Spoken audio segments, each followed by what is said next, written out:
चला जाणून घेऊयात डाळ बाटीविषयी। चवीला जशी बाटी खूप स्वादिष्ट आहे, तेवढीच रंजक आहे बाटीची कहाणी।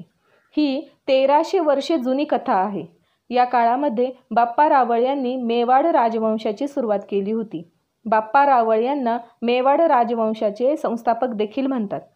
या कालावधीमध्ये राजपूत सरदार आपल्या राज्याचा विस्तार करत होते, त्यामुळे अनेक युद्धही होत होते। यावेळेस हजारो सैनिकांसाठी भोजन तयार करणे हे फार जिकिरीचे काम होते। अनेक वेळेस सैनिक उपाशीच राहत होते।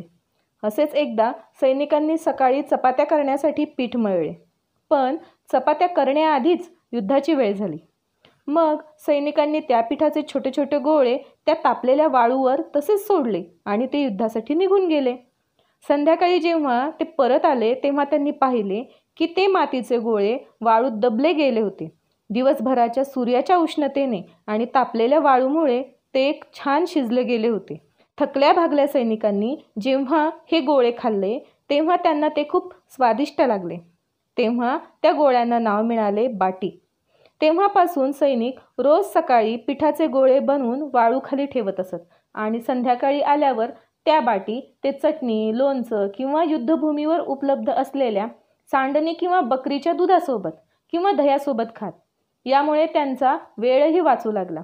तेव्हापासून हा पदार्थ खूप प्रसिद्ध झाला। अकबराची राणी जोधाबाई सोबत हा पदार्थ मुघल साम्राज्यापर्यंत जाऊन पोहोचला।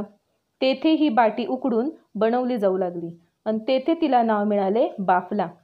गुप्त साम्राज्याच्या वेळेस अनेक व्यापारी मेवाडमध्ये राहण्यास आले, तेव्हा त्यांनी ही बाटी मोहरीच्या तेलात मसाल्याची फोडणी दिलेल्या डाळीसोबत खाण्यास सुरुवात केली आणि तेव्हापासून डाळ आणि बाटीची जोडी पक्की झाली। असेच एकदा मेवाडच्या आचार्याकडून काही बाटी हातातून निसटून उसाच्या रसात पडल्या।